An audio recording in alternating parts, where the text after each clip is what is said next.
네, 오늘은 김훈 저자의 칼의 노래에 대해서 이야기를 해볼까 합니다. Sword of the Song.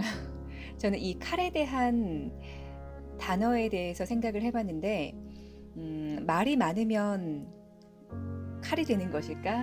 이런 생각이 들었고요. 칼의 노래라니 뭘 뜻하는 걸까 싶었는데, 다 읽고 나니까 울음이겠구나. 이런 생각을 해봤습니다. 이 책을 읽고 느낀 것을 한마디로 표현을 하자면 쓰리고다라고 얘기를 하고 싶은데 고통과 고뇌와 고독 그리고 그 중에 제일은 고독이니라 라고 말하고 싶네요. 김훈 작가의 책은 수사를 배제한 이순신의 문체처럼 작가의 언어는 중언부언하지 않습니다. 그래서일까요? 책을 읽으면서 이순신만 남았습니다. 작가가 보이지 않고 이순신만 남았는데 그렇기 때문에 저는 김훈 작가가 정말 대단한 작가다라고 생각을 하고요. 김훈 작가는 연필로 쓰기를 통해서 저는 알게 됐는데 연필로 쓰기를 읽은 다음에는 골든아워 이국종 교수의 골든아워가 읽고 싶어져서 읽었고 또 그 책을 읽다 보니 이국종 교수는 칼의 노래에서 많은 영감을 받았다라고 해서 칼의 노래를 꼭 읽어야 되겠다 싶었는데 서로가 서로를 알아본 것이라는 생각이 들었습니다.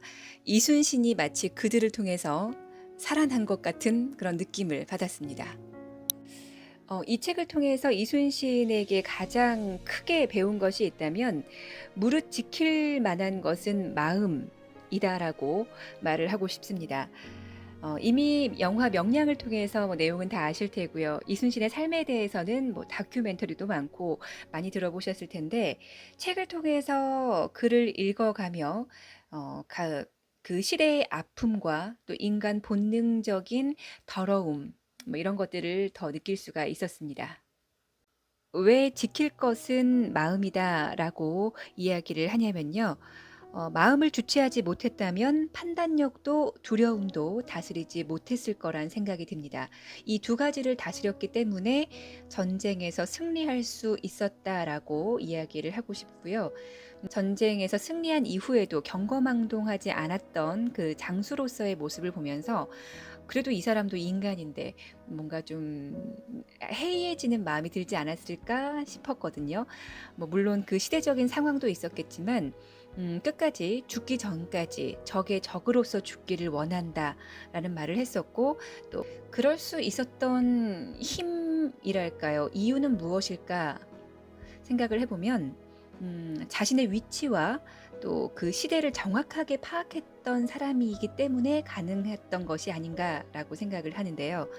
자신은 임금의 지위로서 통제가 되는 직위에 있던 사람이라는 것을 분명하게 알았던 것 같습니다.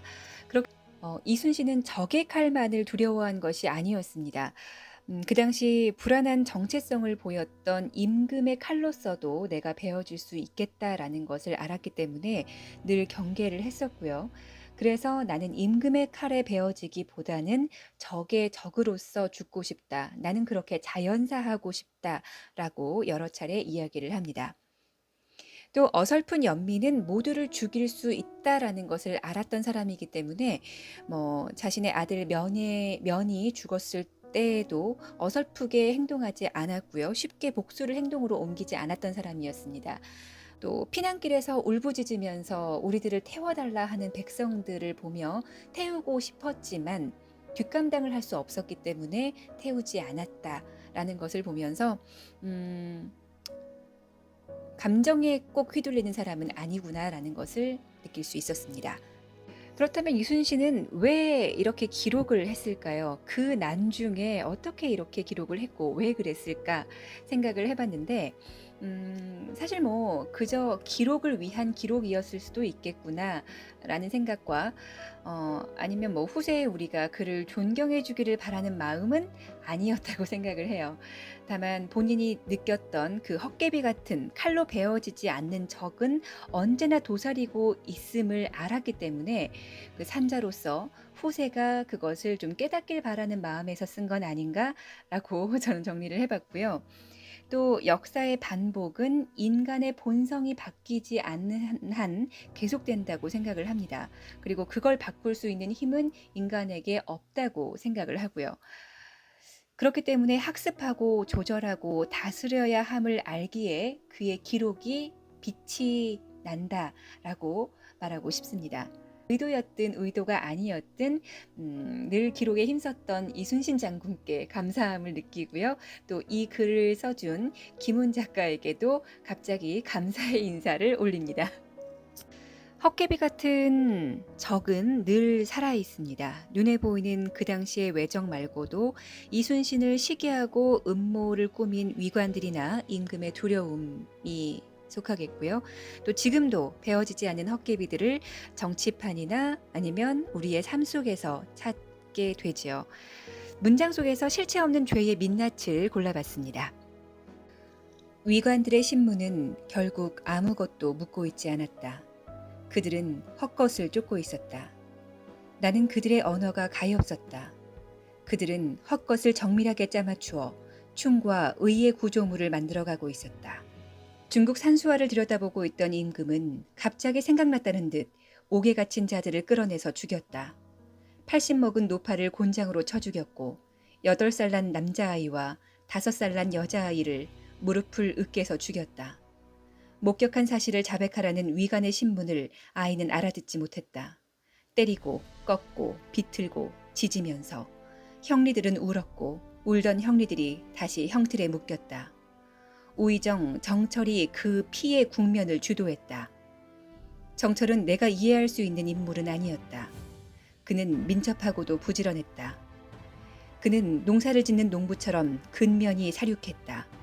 사륙의 틈틈이 그는 도가풍의 은일과 고독을 수다스럽게 고백하는 글을 짓기를 좋아했다. 그의 글은 허무했고 요염했다.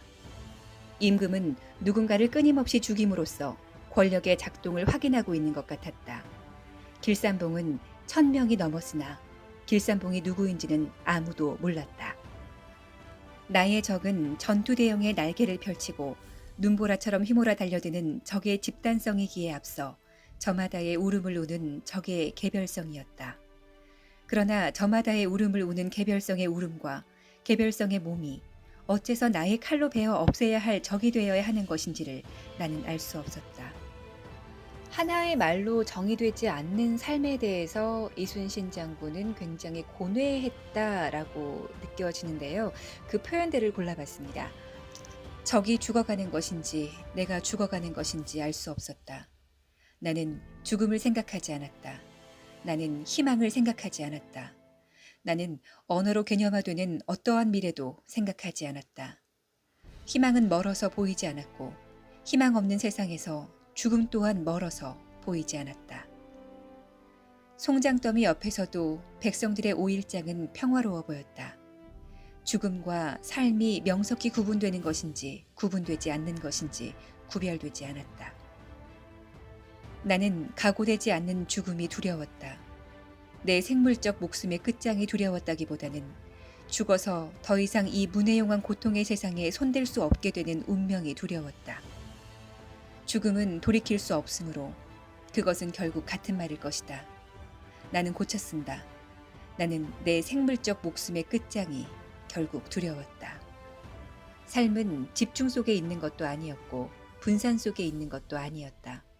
모르기는 하되 삶은 그 전환 속에 있을 것이다. 이 정답이 없는 이중적인 갈등 속에서 괴로워하는 이순신의 마음이 굉장히 애달픕니다. 삶의 고단함과 죽음의 두려움 앞에서 하나의 말로 정의할 수 없는 이 세상이, 이 싸움이 얼마나 무의미하고 외로웠을지 그 고독함을 느낄 수가 있었습니다. 수군뿐만 아니라 육군의 세력이 약했을 때에 외적에게 죽임을 당하고 또 포로로 끌려갔던 백성에 대해서도 한번 생각을 하고 싶었고 짚고 싶었습니다. 그들의 마음은 어땠을까? 네, 이 문장이 생각나는데요. 그 앞선 외선을 공격하면 우수수 떨어지며 조선말을 하며 죽는 사람들. 총알바지로 쓰였다는 거잖아요. 그런 삶을 살았던 백성의 마음은 어땠을까? 그리고 또 곤장으로 으깨지고 찢어지는 아픔을 이제는 뭐 관광지에서 웃으면서 체험해 볼 수 있을 만큼 우리는 참 멀리 와 있는 시간인 것 같습니다. 그래서 우리가 그 아픔에 대해서 까맣게 잊고 사는 건 아닌지라는 생각을 해 보는데, 영화 명량의 한 장면을 잊을 수가 없어요. 이런 말이 나오죠. "우리가 이렇게 개고생한 거를 후손들이 알까?